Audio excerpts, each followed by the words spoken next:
السلام علیکم ورحمۃ اللہ وبرکاتہ۔ آج کا پیغام۔ حضرت ابو ہریرہ رضی اللہ تعالیٰ عنہ روایت کرتے ہیں کہ رسول اللہ صلی اللہ علیہ وسلم نے ارشاد فرمایا، 7 چیزوں سے پہلے نیک اعمال میں جلدی کرو۔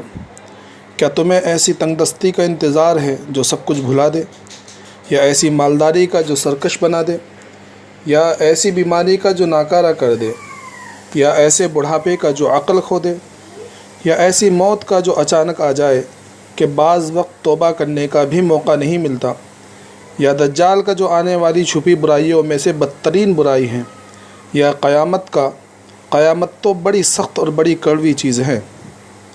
مطلب یہ ہے کہ انسان کو ان 7 چیزوں میں سے کسی چیز کے آنے سے پہلے نیک اعمال کے ذریعے اپنی آخرت کی تیاری کر لینی چاہیے، کہیں ایسا نہ ہو کہ ان رکاوٹوں میں سے کوئی رکاوٹ آ جائے اور انسان اعمال صالحہ سے محروم ہو جائے۔